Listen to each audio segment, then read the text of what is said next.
Okay, so last week we looked at this monoidal structure on categories and saw some examples.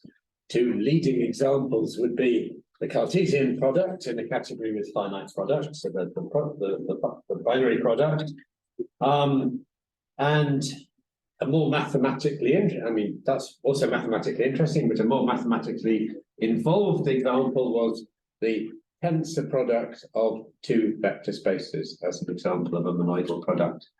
And then we have this notion of being monoidal closed, a category being monoidal closed if it's got a monoidal product, this sort of tensor operation, and that has an associated what's called exponential object, or family of exponential objects associated with it, that we think of the object xy as an encoding of the Hom set in C from x to y, so the set of maps from x to y as a single object of C itself. So just like in the category of sets, the function space of all functions from x to y is an encoding of the Hom set, which is all morphisms from x to y, as a single object of the category, namely the object of the set of the functions from x to y. So that Hom set is encoded as an object of the category. And in the same way, in vector spaces, again, we have the Hom set is the set of linear maps from a vector space x to a vector space y. And again, the set of linear maps itself carries a vector space structure, so we can consider it as an object of the category. And then it has this characterizing property, which is we have an evaluation map associated with it that we think of as taking a linear function and a vector from the space x and applying the linear function to the vector. And that's a bilinear function, so it's a linear map out of the tensor product space. So that's how we get this map, and it enjoys this universal property down at the bottom that essentially says that if we have a two-argument map from z times x to y, so in the case of vector spaces, that's like a bilinear function from z and x to y. That's the same thing, so such a thing gives us a map from z to this exponential object, so to the object of maps, as we like, from x to y, which we think of as given a z, will give us back the linear function, the linear map that is like this two-argument function that instantiates the first argument as z, and we consider it as a function in the second argument. And what we see is that actually this definition here, that given an f from z tensor x to z, that gives us a unique lambda f from z to the exponential object. Any other map from z to the exponential object, if we call it g, will give us a map f back, because we don't simply follow this composite and we get a map f back. So whereas this definition tells us we can go from f to lambda f, we can also go back from lambda f to f. So another way of looking at this... Oh, sorry, the top right is z, but the image was always y before. That's correct? It's not correct, no. So that should be y. So thank you very much. So this was a definition that was hopefully correct last week.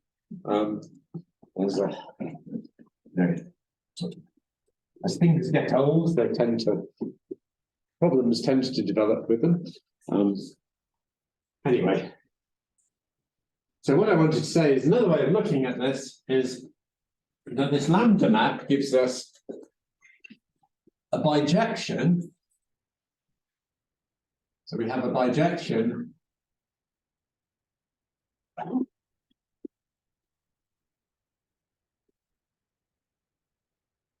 lambda that takes us from the Hom set from, let me get it right, from z tensor x to y, maps from z tensor x to y, and bijective function, as I've just sort of at a high level argued. It's a simple argument anyway. This is a bijection. Now, in fact, this almost characterizes the property of monoidal closure.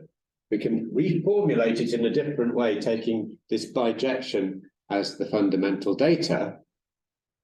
Only to do that, we need a little bit of extra information, which is that this bijection is natural in Z and in Y.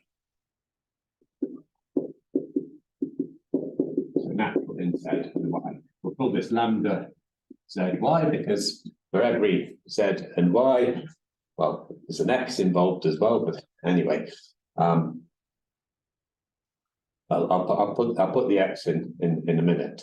So, but in order for this to be natural, we need to be talking about functors. So the whole set, we already know that's a functor that's covariant in the second argument and contravariant in the first argument. We had that earlier in the course. And tensor, the monoidal product, in the definition of monoidal structure, that's assumed to be a functor in two arguments. And here we are interested in its functoriality in Z because we're varying Z and Y. So if there's a functor in two arguments, for every X, it gives us a functor in one argument. But what about this? If we fix X, is this a functor? Well, this definition doesn't say so, but it can be proved to be a functor as a consequence of this definition. And an alternative to giving this definition in the form I've given it is to take that functoriality as basic. The alternative definition, but equivalent, is still don't like this. So the alternative definition is that for every X, for every object X, there is a functor which I'm going to write X blank. So it's a functor in one argument. It's a functor from C to C. So we instantiate it with a Y. And we think of this, so its action on objects is giving us this exponential object, this object of maps from X to Y. And its action on morphisms, well, if you've got a morphism from Y to Y prime, then we think of the action on morphisms as taking us from XY to the map from X. So we want to go from XY to XY prime. We think of XY as giving us a map from X to Y, and we compose that with the map we've got from Y to Y prime. So we think of the functorial action as composition, but we don't need to say what we're thinking of it as. We just ask for a functor satisfying this property that we have a bijection natural in Z and Y. So for every object X, we have bijection natural in X and Y of this form. And that's it. That's a very concise. So the pointer X blank takes another XY pair as a sorry. No, this is a functor from the category C to C. Oh, so category, yeah, all right. Right. Sorry. So it takes an object Y and gives us back an object. And that coincides with the same thing we've got here. But the new thing is we've got an action on morphisms. So also if we give it a map from Y to Y prime, we get a map from bracket XY to bracket XY prime. So this is a concise definition compared with that. I mean, it uses the notion of naturality.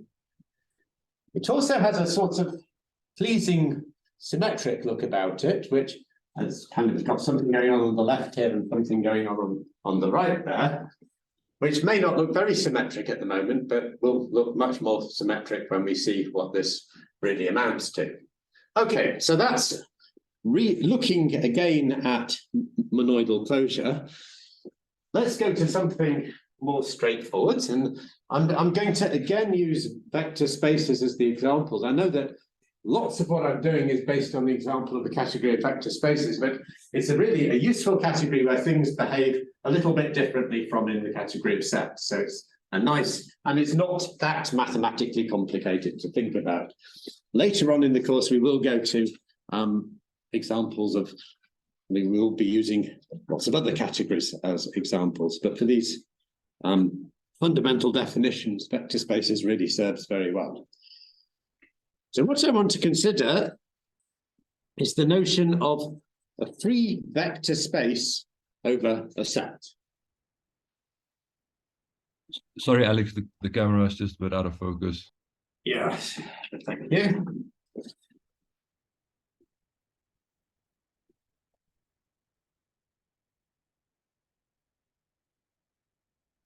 So again, I'm going to assume we've got a field K, and the free vector space, which I'll write as V underline of X over a set X, is simply the vector space that has the set X as its basis. In other words, we can define that by the V of X is the set of functions from the basis set X to the field K. So we're assigning weights to elements of the basis set. And to get the free vector space, we're only allowed to form finite linear combinations of basis elements. So we ask for these functions to have finite support. Where finite support means that the function is only allowed to assign non-zero elements of the field to finitely many elements. Okay, so it's 0 on all but finitely many elements. And yeah, it's easy to define the vector space structure on there. It's obvious what the zero function, the addition, and scalar multiplication are. And the point is, so this is a concrete definition, but just like with the tensor product last week, I said, well, you could define that explicitly using a construction of a basis and a quotient, and maybe many of you have seen that in lectures. But instead of working with an explicit construction, an alternative is to give a universal category theoretic property that characterizes the construction. And indeed, there is a universal category theoretic property that characterizes this construction. So independently of giving the definition of the free vector space construction, we can characterize it up to linear isomorphism. So this is characterized by the following universal property. I'll just write universal property. And this universal property is a typical universal property of the form that you get in algebra whenever you talk about free constructions. So in algebra, you do lots of free constructions. The free group over a set, or even over a set with some relations on it, some generators and relations. The free ring, anyway, the free, whatever algebraic thing you're thinking about, free, there's often a theme, a free one, and a free construction. You always have the same kind of universal property. The universal property is this, and I'm going to write it out in detail, which is for every vector space W and function f from X to W, there exists a unique linear H from the free vector space over X to W, such that a certain diagram commutes, and that diagram involves the function that I'll call delta here, which takes every basis element to the unit vector call that a basis element. And here we have f that goes to w, and our linear function here, h. And the point is, once we've defined the values on basis elements, then linearity means that there's only one linear map we can define on the free vector space, because we know its values on the unit vectors for the basis elements, and any other vector here is a finite linear combination of such things, and so its value is determined by linearity. So here, delta is the function, the delta of x. I'm going to write it delta sub x like this, which is delta applied to x.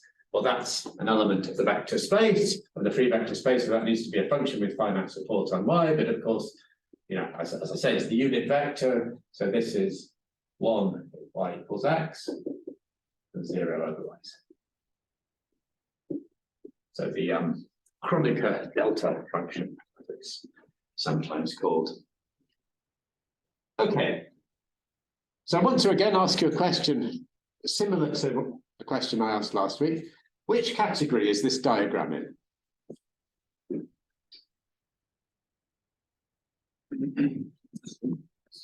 Sets. Indeed, because this is just a set. This is a function, this is a function, this is a linear map, so this is actually a map in vector space, the category of vector spaces, but we're considering it as a map in sets. So this, I wanted a different color.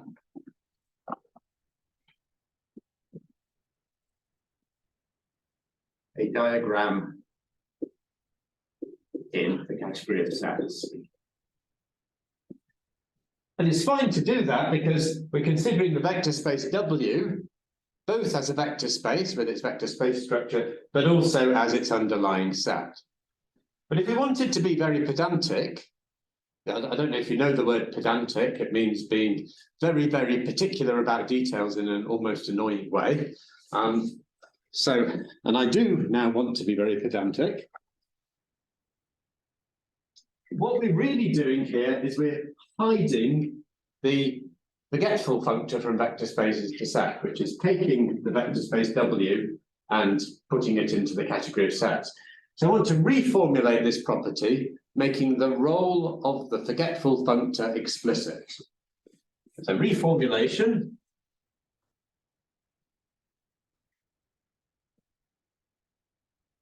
is for every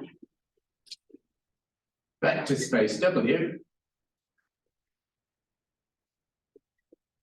and function f from x to, well, now this is a function, this is a map in sets. Well, actually, let's say map in set.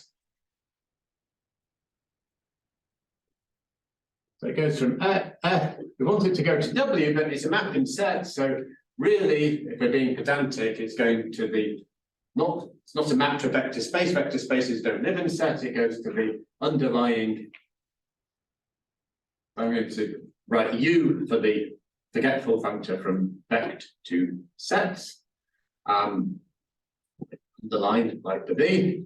So this is, yeah. So there exists a unique linear map, but the linear map is really going from V of x to W because these are both vector spaces. So linear map means a map in the category of vector spaces. So we go from V of x to W, so H in vect, category of vector spaces, such that the same diagram commutes, but with the correct labeling. So delta is now going to, delta is again a function, so it doesn't actually go to the vector space, but it goes to the underlying set of the vector space. F goes to U of W, and H with the map in vector spaces. So we're applying the forgetful functor U here to H to get it as a map in sets. So U from vectors, the category of vector spaces to sets is the forgetful functor.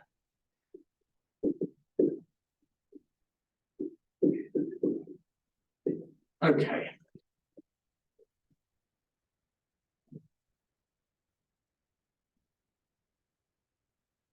So I don't know if to you this definition looks at all like this definition. There is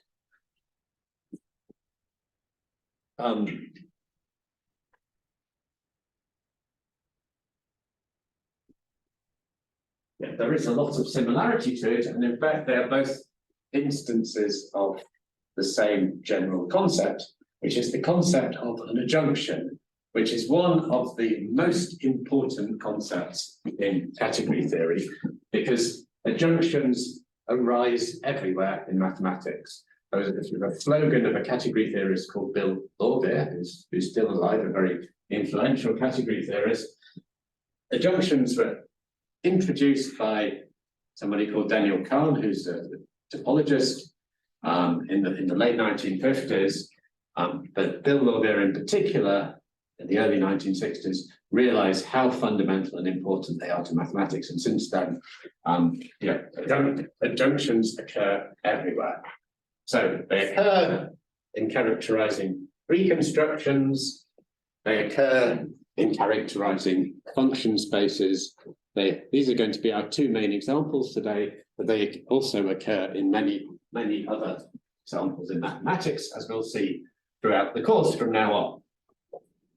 So before going to the general definition of the adjunction, I want to do a similar thing to this freeness property to what I did to the monoidal closure property at the beginning, which is, notice that again, here we've got the, for any map of a particular form, there exists a unique map of another form.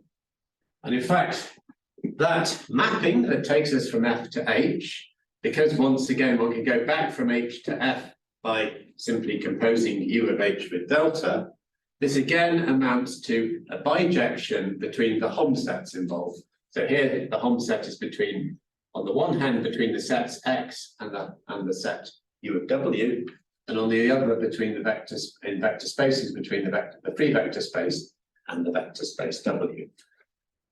So I'm going to do a reformulation. So actually, maybe that reformulation wasn't really so much a reformulation, it was the same thing again, but this was the pedantic version. Now I want to reformulate it, and I'm going to use this part of the board just to put the two close together.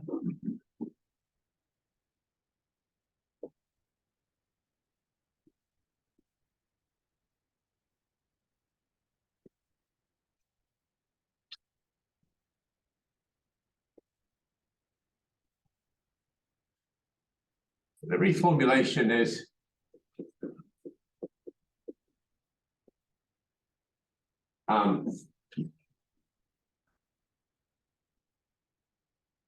the free vector space is characterized as a functor now, not just an object, the free vector space over X, but a functor that assigns to every set X the free vector space over it and has a corresponding map action on morphisms. So functor B from set to vector spaces.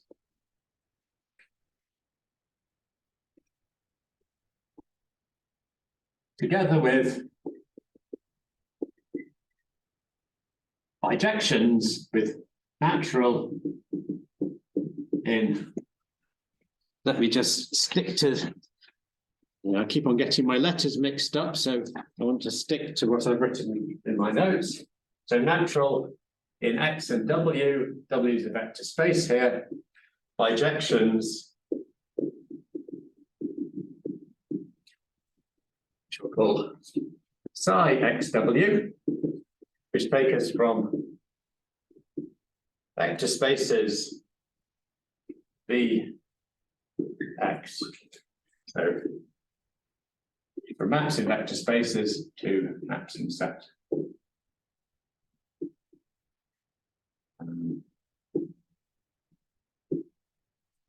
Right, so there are two things to say about this, in addition to what I've already said. Firstly, this definition, once again, did not say that V was a functor, but nonetheless, you can prove that any V, any object action V that satisfies this universal property defines has a functorial action on morphisms. I'll let you think about that for yourselves. It's not difficult. I mean, we'll see the same proof in more generality later. And the other thing is, I've sort of put this in the unintuitive direction here. What we were doing here was given a map F from in this Hom set from X in sets, so from X to the underlying set of W, we found ourselves a unique map H here. But if we have an F that takes us to a unique map H here, then it's easy to see that that makes that the function that we've got going from right to left here is a bijection on these Hom sets, in which case, since it's a bijection, we could as well do it in the other direction. But this map is not so unintuitive because it's simply the map that takes an H to this composite. Okay. Anyway, the point is we have these two formulations of the same thing. It's not completely straightforward that they're equivalent to each other, these pieces of information, but we'll see that in generality in a moment. And as I've said, well, the concept here that we're defining is the notion of an adjunction. Well, the concept here that I'm motivating is the concept of an adjunction.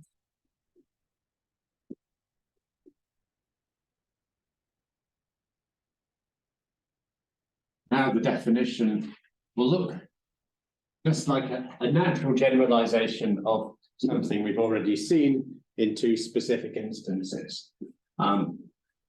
So, an adjunction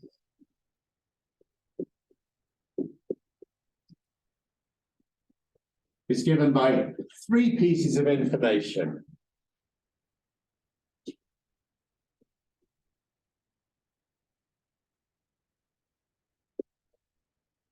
F and G are functors. So F goes from some category C to D, and G goes back in the other direction.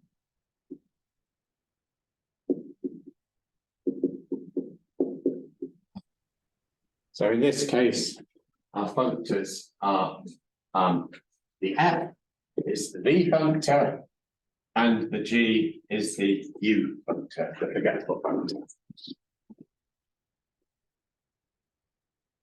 Together with bijections, natural in X and Y,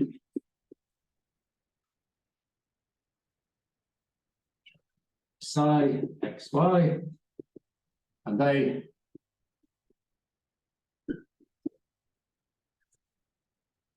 maybe I should emphasize X here is an object of C, Y here ranges over objects of D.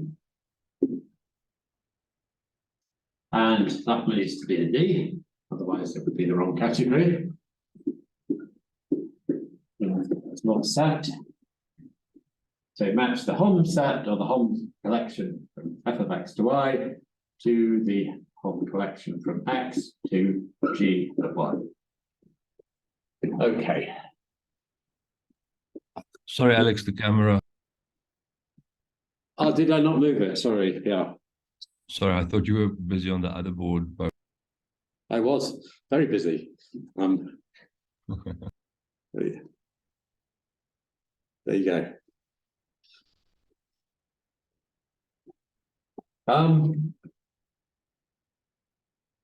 And when we have an adjunction, we say that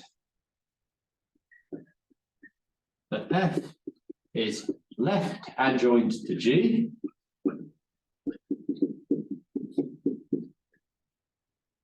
G is right adjoint to F. And we write,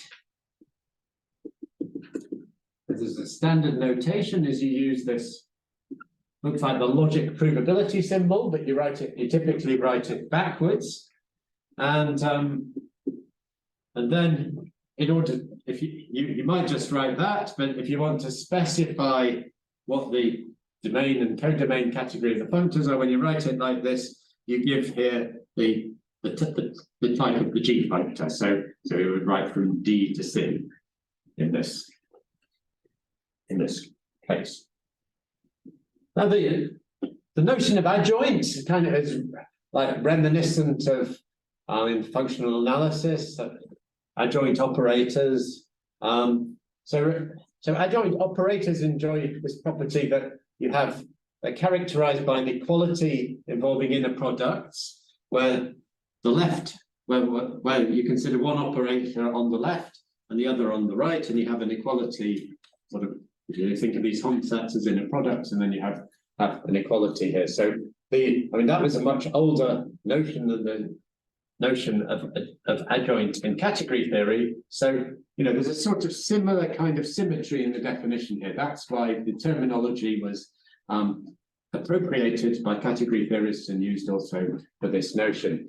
Actually, the notion of adjoint for adjointness for operators, I think I don't think it's an instance of the notion of adjunction for categories. It's just a kind of analogy in the form of the definition that it doesn't go, the relationship between the concepts doesn't go deeper than that. Right, so that's an adjunction, and we've already seen that. We see that this is an example, and what I rubbed off the definition of monoidal closeness was also given, an example. So maybe I'll go, let's think. I'll do this first. I'll stick to the order of my notes. Okay, so this definition very much coincides with our reformulation of the Freeness characterization of free vector spaces using the bijections. But we've still got the original version, and I said that that's equivalent. That's equivalent information to the reformulation. In fact, that equivalence is a general property of adjunctions. So this is kind of the standard definition of an adjunction, if you like. But there are various equivalent versions of it that are often more useful, not more useful, but often easier to use in practice to establish that you've got an adjunction. So I'm going to have a theorem which is the equivalent formulations of the adjunction. Maybe I need a whole board for, and then we'll have the break once we've stated this theorem.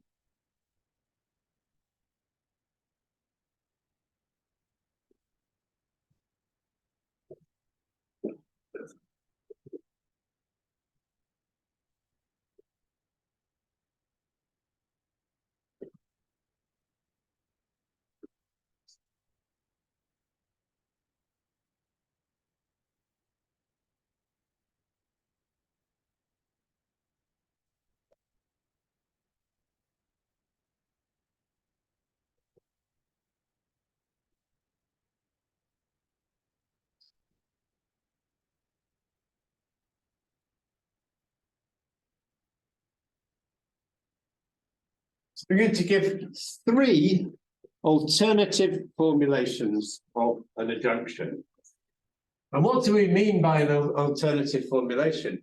It's actually a little bit involved to make it precise. So I'm not going to make it completely precise what's meant by an equivalent formulation. I'm just going to say the following, which is each of the three sets of information below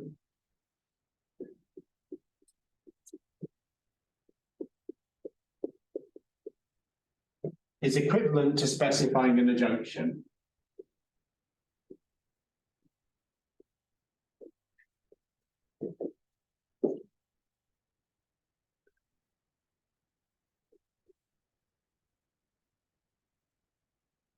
An adjunction. F's the left adjoint, G is the right adjoint, and G goes from D to C. So by specifying an adjunction, I mean giving this triple of information, the functor, well, we have the the functor F, the functor G, and these natural bijections between Hom sets.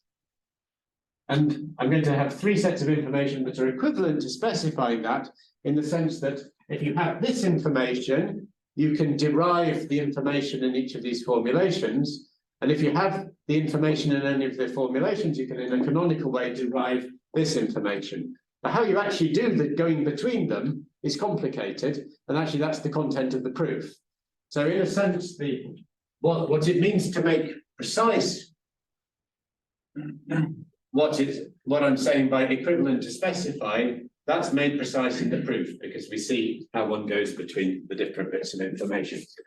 Anyway, so the first formulation is going to be similar to the original formulation we had of the pedantic version of the original formulation we had of the prefactor space.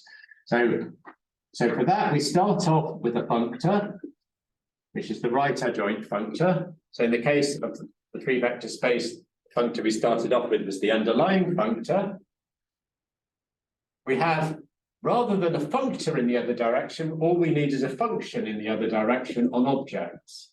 So this was the thing that said for every set X, we have a free vector space over the set X. We have the set P of X. And we need the analog of these delta maps that we had. And what those are in general, so that's a family of maps, which we'll call eta sub X for every object X, that always goes to from an object X of C to the result of applying G, the functor GF. So that was in the case of the vector space, that would be the underlying function of the vector space of X, which is what we had as the codomain of the delta function. So this ranges over X in C. So a family of such eta maps such that then this property for any morphism of an appropriate form F, there exists a corresponding morphism, a unique corresponding morphism G, such that some triangle commutes. So that is such that for any map little f, so y, so I should say for any object X of C and for any object Y of D, but I'm not going to do that. So for any map of this form in C,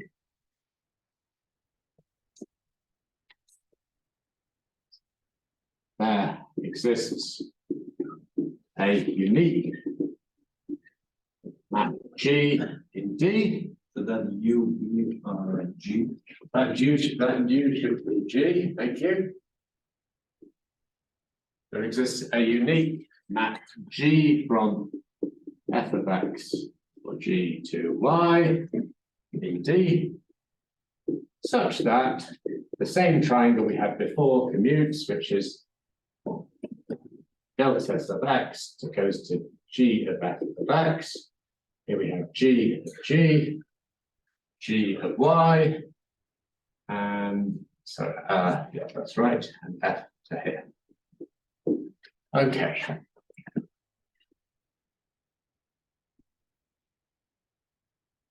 Let's try and focus the camera a bit better.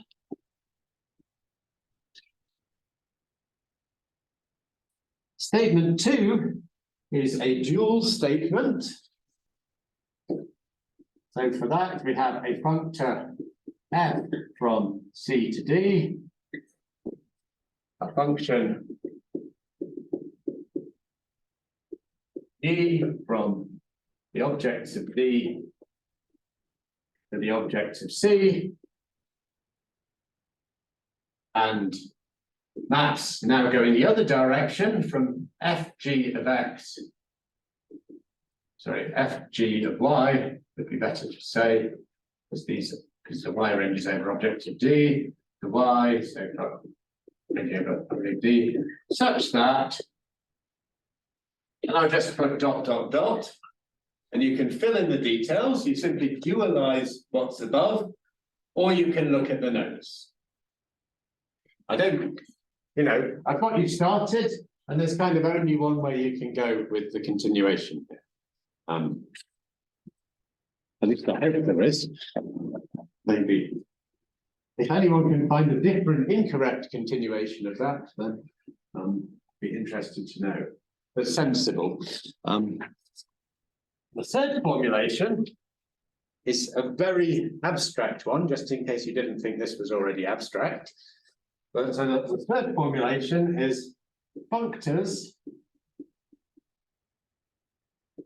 f from C to D and g from D to C. So now we've got two functors. We're almost there with the adjunction. We're only missing the bijections, the natural bijections on the Homsats. Rather than asking directly for the natural bijections on Homsats, what we ask for is a natural transformations corresponding to these eta and epsilon maps in 1 and 2, which turn out that you can prove are natural transformations. So and natural transformations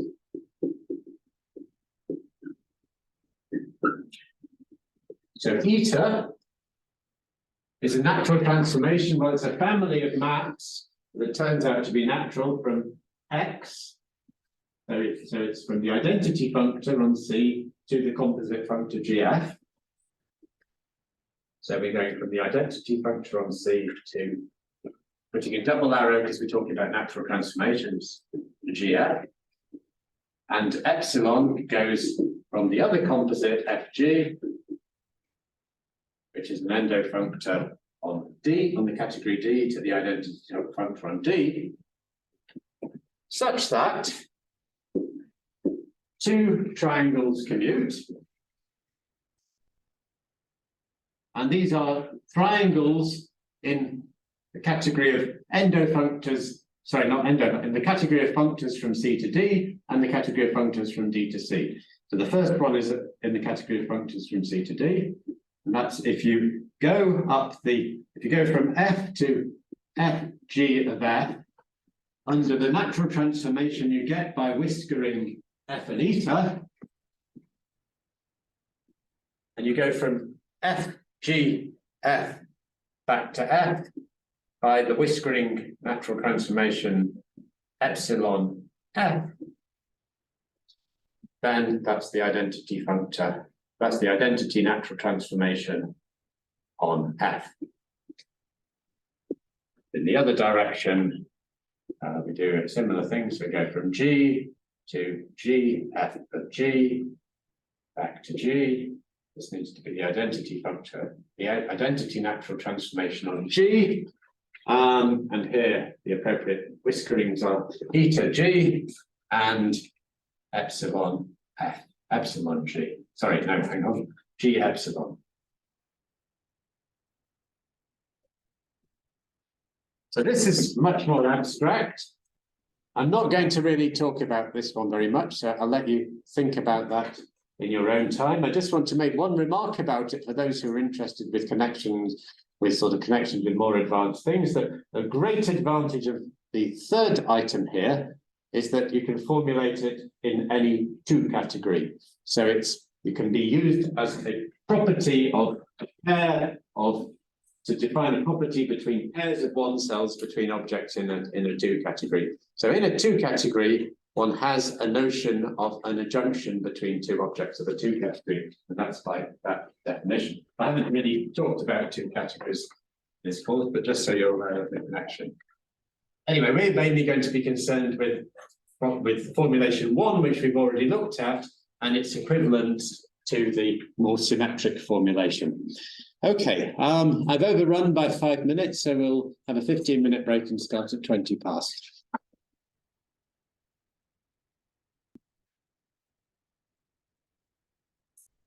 Okay, so we have the definition of an adjunction with 2 motivating examples to begin with, and then these 3 reformulations of essentially the information needed to specify an adjunction. So in the notes, I've given a reasonably detailed proof that statement 1 is equivalent to the 1 gives the same information as an adjunction. 2 is just a dual to 1, so it's kind of easy to also get that as a consequence. 3 is a little bit different, but I'm not going to talk about that. So actually, in the lecture, I don't think I will go through this argument at all because it would take a bit of time. I urge you to look at the notes in the proof, but even better to think about how to prove this for yourself. It's not a hard proof. You have the definition of an adjunction, and you have this set of information, and you basically think, how can I go from that to this? And you sort of follow your nose, and in the other direction too. There is one thing that's a little bit tricky in going from this to 1, which is actually trying to prove that there exists a unique G that satisfies this property. That pulls out of the naturality requirement of the bijections, but you have to. It requires a bit of understanding what you're doing to get there. But anyway, so that's done in the notes, and rather than, as I say, going through this proof now, what I want to do is look at examples of adjunctions. As I said, adjunctions, and as I said, as Lorvier famously emphasized to his fellow mathematicians throughout the 1960s, and adjunctions arise everywhere in mathematics. Given that, my list of examples of adjunctions is going to be slightly impoverished because I'm not going to give you that many adjunctions, and they're not going to be everywhere. They're not going to certainly be from all areas of mathematics. We will see lots of adjunctions through the course, so if you're patient, you can look forward to many adjunctions to follow. So the examples I'm going to give are, well, to repeat the ones we've already done. So the free vector space functor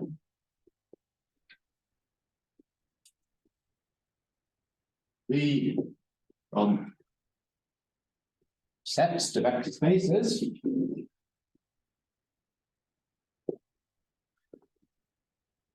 is left adjoint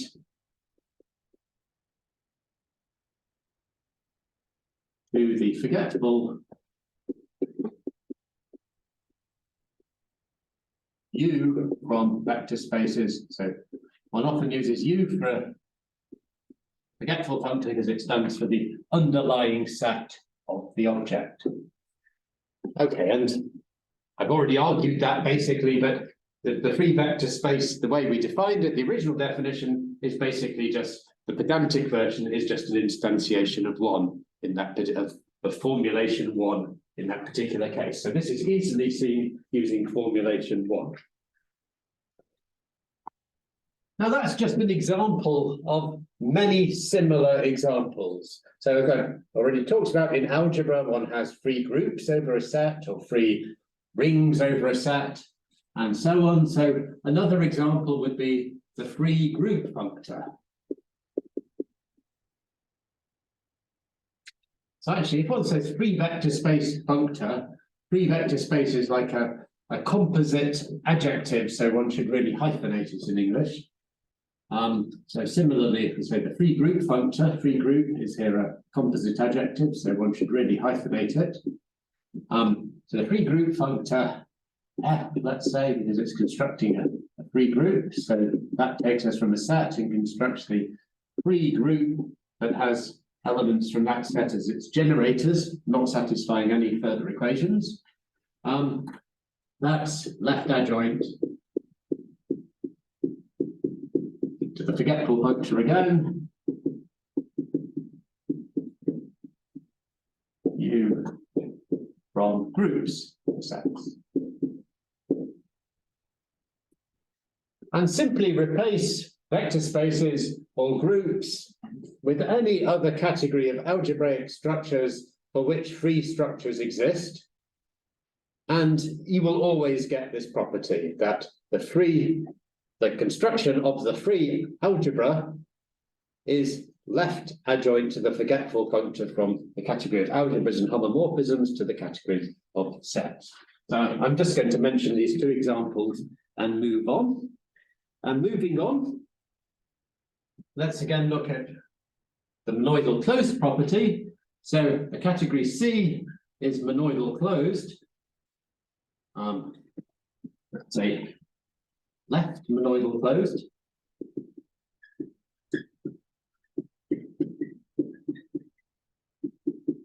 If and only if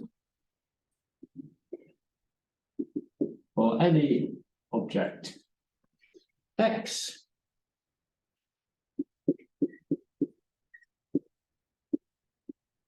the functor, oops,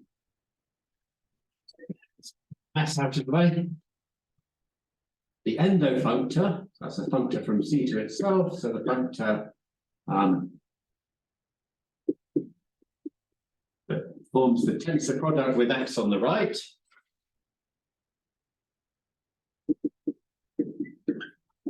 Has a right adjoint. So tensor in one argument needs to have a right adjoint. And this was basically what I did at the start of the lecture. The elaboration I had of the property of monoidal closeness ending in the symmetric version was just saying that this functor has the right adjoint.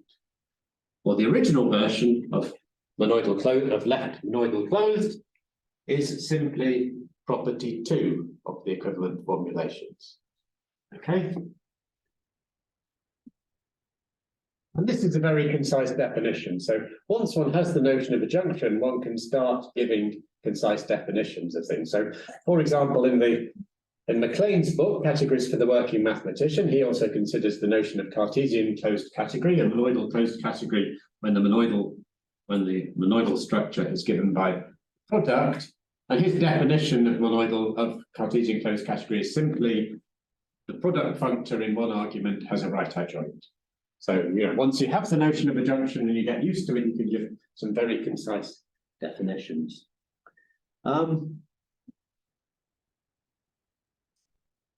So another example, we have the notion of an equivalence of categories in an early lecture. So any equivalence of categories is an example of an adjunction. So any equivalence of categories So remember, an equivalence of categories was given by two functors, one in each direction between the two categories, and then natural isomorphisms between the identity functor and the composites of the two functors. And that's already looking very similar to property 4. Here we've got natural transformations. In the case of an equivalence of category, we had the same natural transformations, only they were even stronger property. They were isomorphisms, not just natural transformations. So is an adjunction. In fact, it's two adjunctions. Because F is left adjoint to G, but also in the case of an equivalence, G is also left adjoint to F. So both functors are both left and right adjoints. And so the fact that equivalence of categories are adjunctions is most easily seen using formulation 3 of an adjunction, taking alpha and beta for the eta and epsilon, but depending on whether you want the F to be left adjoint or right adjoint, you have to invert one of the alpha or beta. In each case, you invert one of the alpha or beta to get the relevant natural transformation. So we've had one example where we were naturally using reformulation 1, another one where we were naturally using reformulation 2, and a third one where we're naturally using formulation 3. Okay, I want to give 2 more examples. So I'll go, but the one is a generalization of the other. So we'll start off with the specific case. And again, I'm sorry if anybody hates linear algebra, because I am using vector spaces a lot. Or even if you like linear algebra, you might not like abstract linear algebra, because it's quite abstract linear algebra in this course. Anyway, we are going to look at the category of vector spaces again. We're going to consider the dual functor. So that's the functor object star, which we've already seen in the course. So I'm not going to define it again. And that's a functor from, as we saw, that was a contravariant functor on vector spaces. Then what we have here is a phenomenon known as self-adjointness.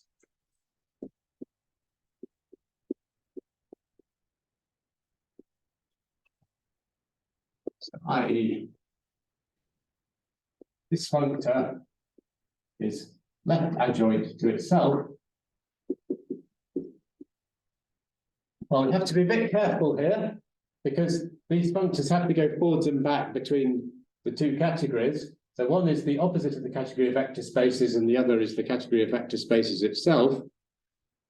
So we've already seen many examples of how a functor can also be viewed as a functor between the opposite categories. So there's no problem going there and back, but it does matter which way round we write it to get the orientation of the adjunction. The right adjoint is this functor itself, the one that has the opposite of the category of vector spaces as its domain. So we always put the right adjoint after the colon. So this particular, the left adjoint star is the dual functor that goes from vector spaces that goes back again. So from vector spaces into the opposite category. So I want to give you, I'm not going to prove in all details that this is left adjoint, but I want to give you a heuristic argument that, sorry, this is self adjoint. I'm going to give you a heuristic argument that this is the case. So we have, let's keep it in blue, because I'm going to alternate the colors of the examples. So we have natural bijections, and I just wrote right natural. So if we start off with considering an arbitrary map between V and between 2 vector spaces V and the dual of W in the category of vector spaces, well, such things, linear maps into the dual space, are in one-to-one correspondence with bilinear maps from V and W into the underlying field. You can work that out for yourself, it's true. So in other words, that's in one-to-one correspondence with bilinear maps from V and W into the underlying field K. In other words, it's in one-to-one correspondence with linear maps from V tensor W to K. Actually, we didn't really need to use the tensor here, because we could just say bilinear maps from V and W to K. So, I mean, the point is the bilinear maps from V and W to K show us the same argument again, gives us that this is the same thing as this is in bijection with linear maps from W to V star. So we've inverted the W in V and put the star on the V. And this is the same thing as in vect op as maps from V star into W. So we now have the kind of bijection we need for an adjunction, where we've got the W star on the right here and the V star on the left here. If you look at how this is done, the functor that ends up on the left, that's the left adjoint, is the star operator that takes us into vect op. So the left adjoint takes us into vect op, the right adjoint takes us into vect, which is why this orientation was necessary here. And the fact is all these are natural, so the composite of them is natural. Okay, so there's a generalization of this. What was missing from this being on watertight one? Nothing really. Yes. I suppose the surrounding words. Yeah, so actually nothing is missing in this case. But you have to see that all the bijections are natural, including well, anyway, let's not let me not go into it in more detail.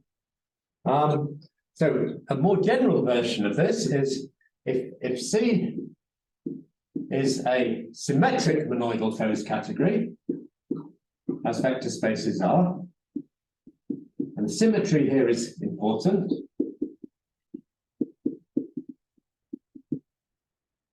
Then for every object Y, which is going to be like the K here, for every object Y in C,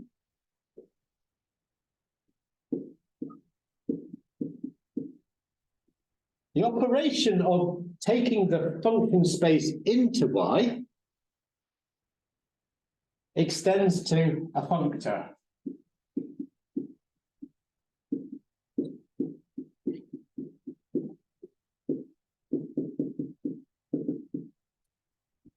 A contravariant functor on C.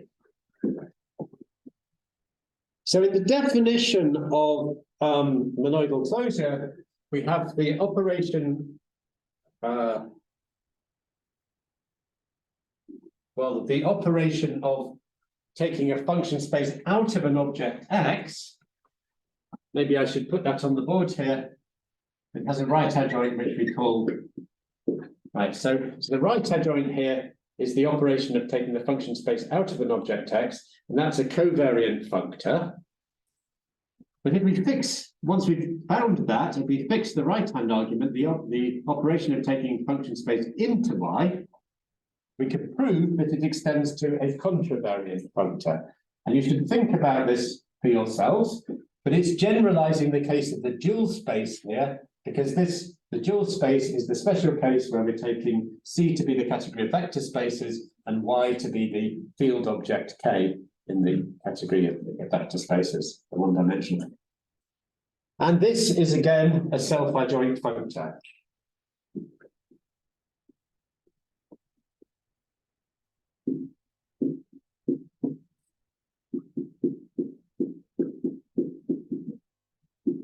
So this functor is adjoint to itself from C up to C.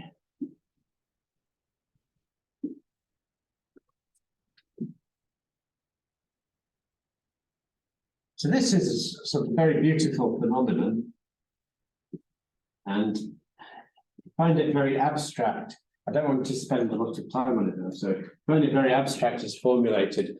Please think about it for yourself, either in the category of vector spaces or in the category of sets to begin with, and then maybe try to prove this in general for an arbitrary symmetric monoidal closed category. That's quite a challenge to do that, but it's a beautiful result. I also want to just comment a bit on the terminology. So as I say, adjunctions are based. The whole terminology for adjoints comes from operator theory and the notion of adjoints in operator theory. And in operator theory, the notion of self-adjointness is also very important. It's also very important in quantum theory because self-adjoint operators are observables in quantum theory. So it's kind of nice that the analogy includes things like self-adjointness, even though the actual mathematical content is extremely different. So they're not sort of there's no way that, you know, operator theory is not a special case of this or vice versa. Right. Okay, so now what I want to do, so that's enough examples for today. And even the examples are getting quite abstract. So what I want to do is go to basic properties of adjunctions and look quickly at some, come on. Right. Look quickly at some simple basic properties and then spend more time on a really important and less simple fundamental property that's extremely useful.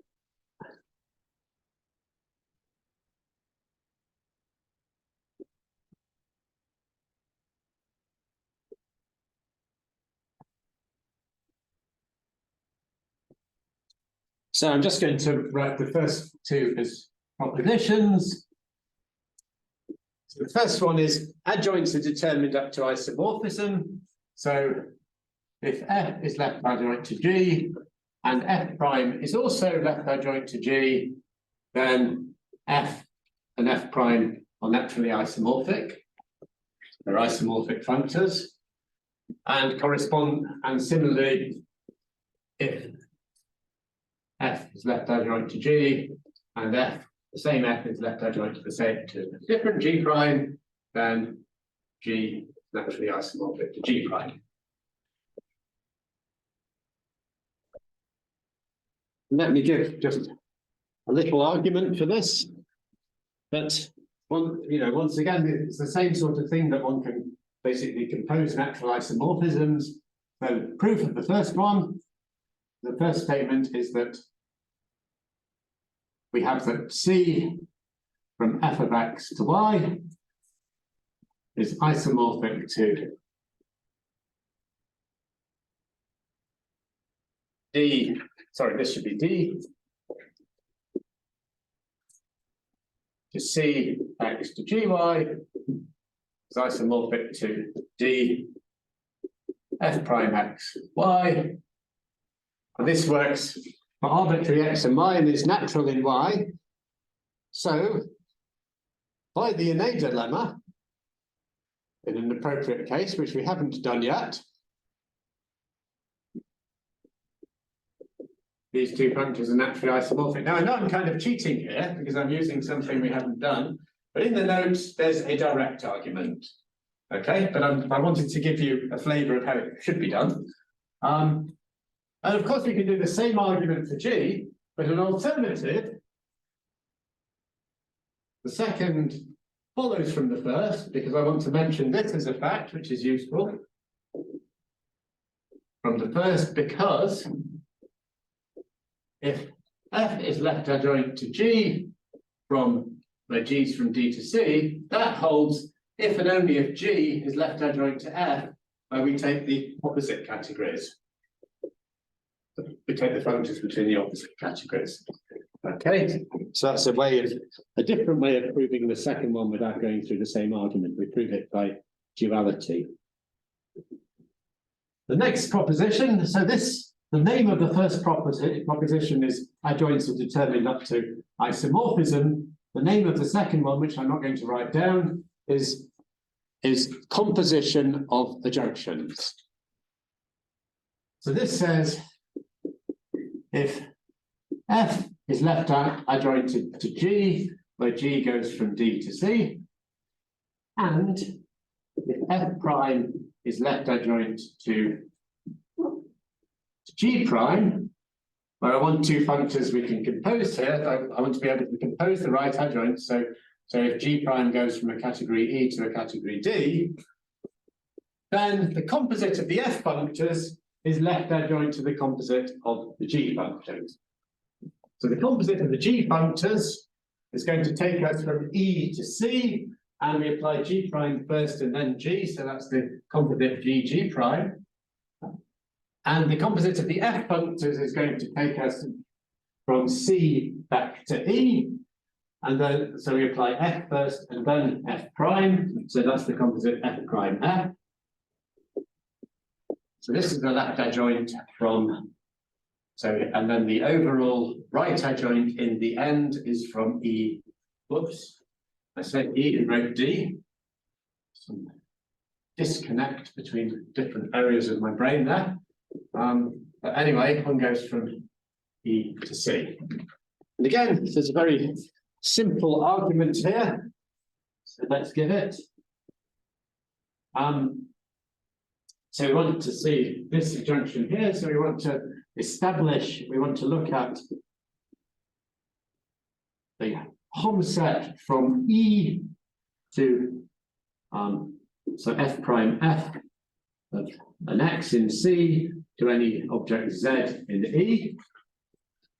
And because F prime is left adjoint to G prime, this is in natural bijection with D of Fx to G prime of Z.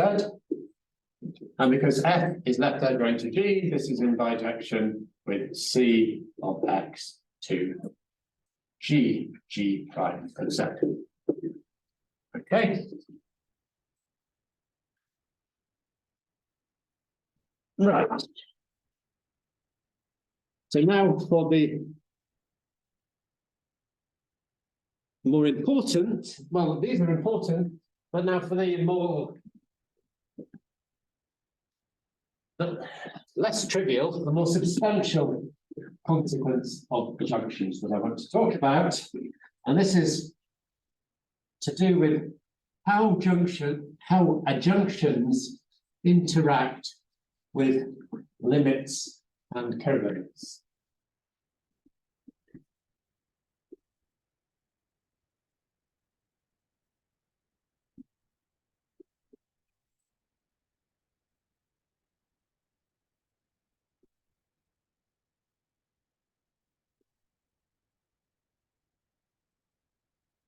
For this, I'm going to introduce a notion which is what it means for a functor to preserve a limit. And it's one of those things that takes a bit of writing to write it down, because the notion of, because the notion of limit is itself a little bit involved, but actually at the same time it's very intuitive. So I can, the idea behind it is not very complicated. So we say a functor f from the category C to D preserves limits if for every diagram in C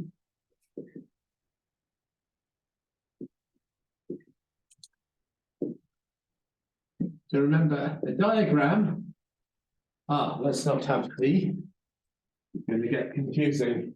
A functor f from C to C prime,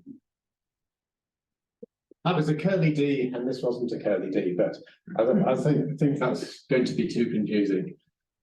So D is a diagram, which, as you remember, diagram is a graph homomorphism from a graph, which gives the shape of the diagram into the category C. For every diagram of any shape, and limit cone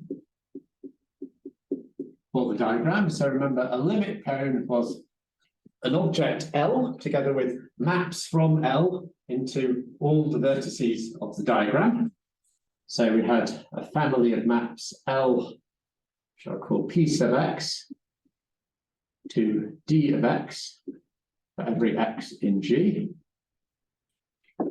And it was such a cone that had this universal property that any other cone had a unique map in. So in any limit cone for D in C, what we ask is that the limit cone is preserved by F. In other words, if we apply F to it, so it holds that the object F of L, together with its induced cone, so just applying the functor, so we get Fp of X to Fp of X.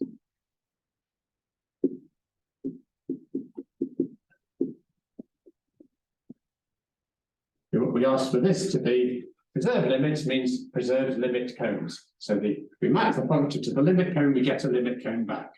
Is a limit cone for the diagram FD, which is simply the composite diagram which takes us. So F composed with D, so that goes from G to C prime, to category C prime. So it's the limit code for that diagram in C prime. It might help to have a diagram to actually look at. So remember, for every edge in the graph, from X to Y, in the diagram D, we have a morphism in C that takes us from the vertex interpreting X to the vertex interpreting Y in the diagram.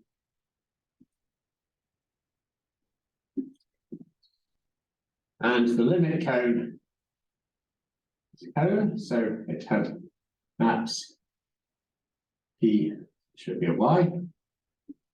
So it had maps to all vertices such that all the diagrams commute. So we're saying if we start with a limit cone in C, so this is in C, and we apply F to it, well, applying F everywhere to objects and morphisms gives us, of course, a diagram in C prime where everything's labeled by F. And if we started with a cone in C, well, if we apply F to that cone, then we get a diagram in C prime. And the point is just, if the original diagram's a limit cone, then we want the image of that to be a limit cone. And we want the result of applying F to be a limit cone. Okay, in the notes, there are various refinements of this that you might talk about preserving a particular limit, meaning preserving the limit cone for a fixed diagram, or preserving all limits of a certain shape, like preserving pullbacks or products or anything. But for the sake of this lecture, let's just go the full whack and just talk about preserving all limits whatsoever. And there's a dual notion, similarly, F preserves colimits. So by similarly, I mean there's a similar definition that F preserves colimits. That's a different property. Functions might preserve limits but not preserve colimits, but you just adapt the definition in the obvious way. And the important result here is a theorem.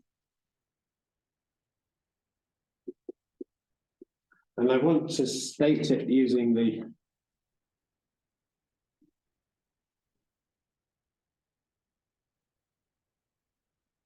same notation. Okay, so suppose F prime is left adjoint to F.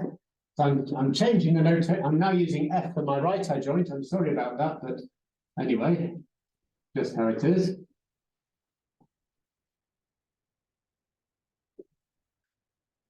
But we've got a pair of adjoint functors, then the right adjoint preserves limits,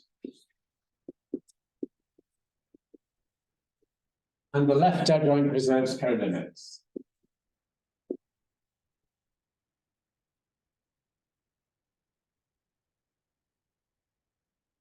Okay. Now, basically, if we just prove that the right adjoint preserves limits, we can deduce that the left adjoint preserves limits by this observation here that a left-right adjoint is also a right-left adjoint if you take the opposite categories. So from that, if we just prove one of these two statements, the other one follows by duality. So I'm going to not prove all the details, but I'm going to give you an outline that will give you the appreciation for why the preserving limits is true. So let's prove this. So suppose we have a diagram in C. So suppose D from the shape G to C is a diagram. And L and the family of P sub X's a limit cone. We want to show that if we apply f to this cone, we still get a limit cone.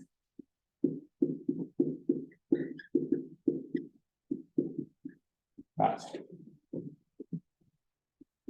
F of L. F is the P of X's. Is a limit cone. So to do that, we want to show that if we've got any other cone in C prime, this is in C prime, there's a unique map of cones into this purported, this claimed limit cone. So let F, let Z and Z, let's call these maps R sub X to D of X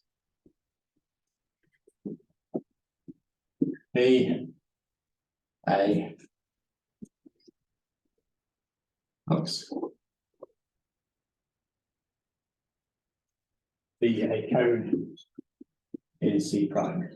Sorry, this should be to F D of X.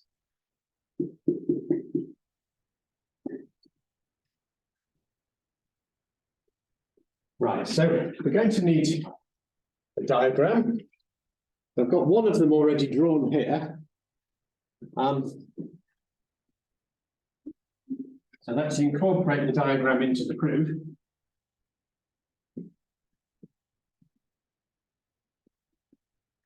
Sorry, I don't want to draw a line there.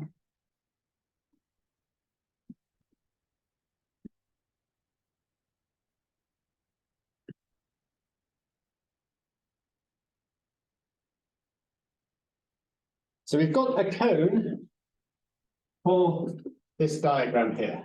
So this cone is given by a Z and maps Rx, so families of maps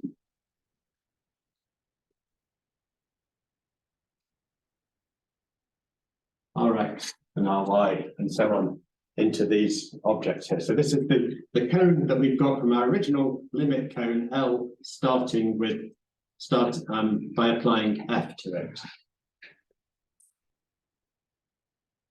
Now, let me draw the original cone again.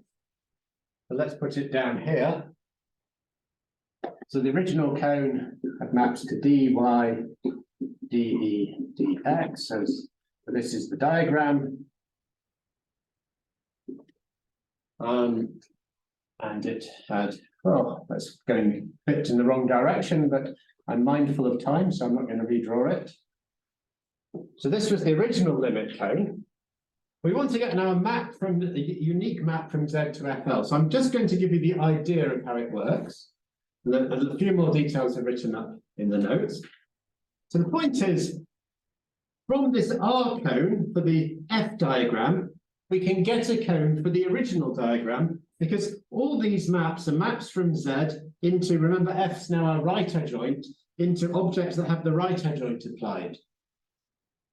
So using the bijection on Hom sets, such maps correspond to maps from the left adjoint F prime of Z into the objects D of Y. And you can show that that's a cone by the naturality properties. So applying our left adjoint, we have F prime of Z, we induce a cone here, where these maps are psi to the -1 of, so the bijection given with the adjunction applied in the opposite direction, applied to the -1 of R sub Y. And we get a cone to the original diagram. Because the original diagram was limiting, there's a unique map L here. And we now apply psi, the bijection in the right direction, to this map, and that gives us psi of L, which turns out to be a map of cones up here. And it's the unique map of cones because of the bijection and naturality properties. So I haven't given the full argument, but we get an outline. So C diagram. Okay, I did rush through that a little bit, but I was mindful that time was ticking on. I now want to ask you a question. So So I wanted to follow this up with something beautiful that follows from it. Hands up if you would prefer to wait for something beautiful next week. Otherwise, it's going to take 5 minutes. So, okay, so good. So everyone, maybe if I'd asked it the other way around, still nobody would have put their hands up. But, anyway, so so I'm sorry, I'm going to overrun my 5 minutes.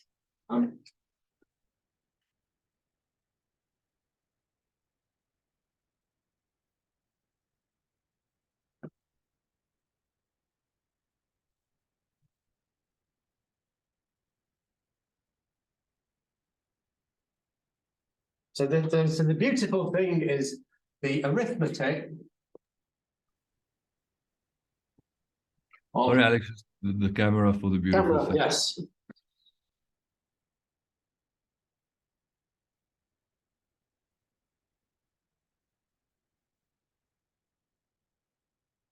So the arithmetic of exponential objects. So let's see the monoidal closed category. And I'm just going to claim that the following properties hold, and I want to leave you to think about why they hold.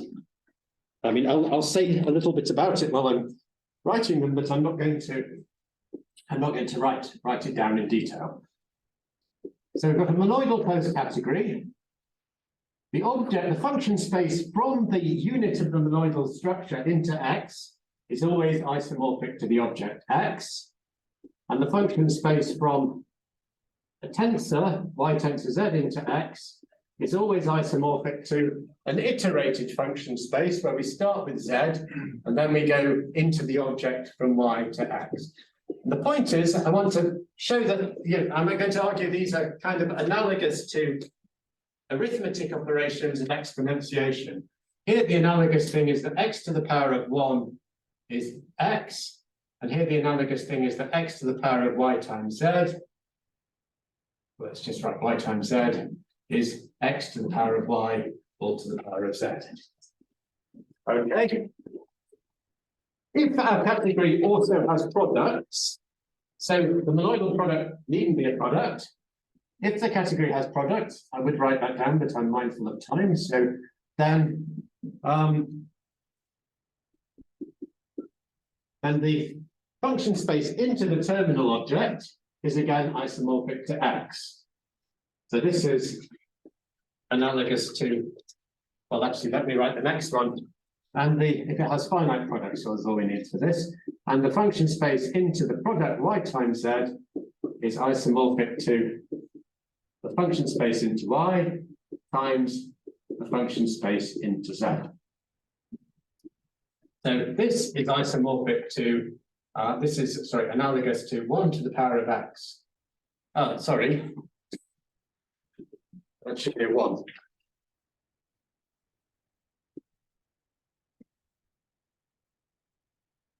This should be blue. Not that it really matters. But I hate things to be a little bit odd. So even when time is at stake.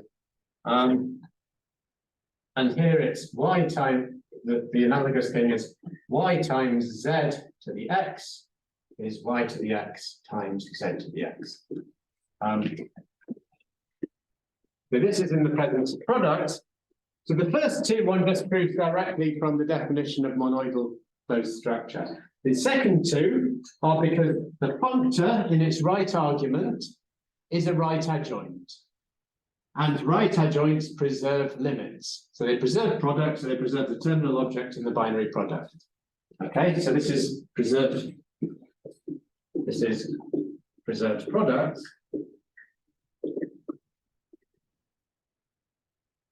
Lastly, if the category has finite co-products, then we can consider also these function spaces. This is isomorphic to 1. You need to have product and finite products here.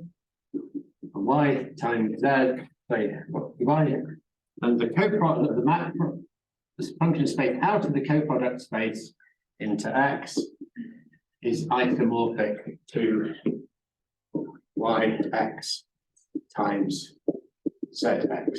And here, I hope that you're recognizing this, that these are, so this is x to the power of 0. Well, I'm forgetting the color coding, should be blue, but this is the analogy.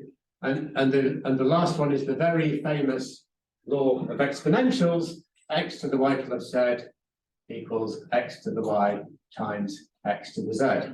And finally, third thing that holds if you've got coproducts and you've got monoidal closure, that wouldn't hold if you didn't have monoidal closure in general, is that the third pair of things is that x tensor 0 is isomorphic to 0, and x tensor y plus z is isomorphic to x tensor y plus x tensor z.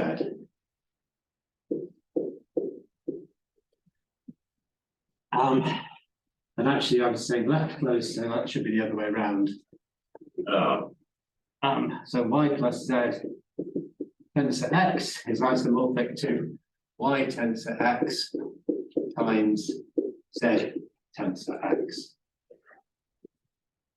And the reason these hold are because we've got the self-adjunction with the contravariant functor. The contravariant functor preserves the contravariant right adjoint, preserves limits, so preserves products. So it maps products in the opposite category to products. Products in the opposite category are co-products in the category itself. So you get co-products in the opposite category, sorry, co-products in the category itself are products in the opposite category and get preserved. And here, the definition of left closed says that the tensoring in an argument, this should have also been the other way around, 0 tensor x. Tensoring in the left argument is a right adjoint, sorry, tensoring if you fix the right argument is a left adjoint, so it preserves co-products. Okay, so as a result of this, all this general theory, one gets some, we'll get some concrete examples of isomorphisms in this case. They're all natural in the appropriate sense, but all these lovely results about essentially arithmetic of exponentials follow. Notice that sometimes one needs tensor, sometimes one needs product, but in the case that you're Cartesian closed, tensor and product are the same thing, and so you then get all the usual laws of exponentials. Right, sorry for overrunning, that's everything for today. I shall let you go now. I feel I cheated you because I said 5 minutes and it's actually been 7 minutes, so I'm sorry about that.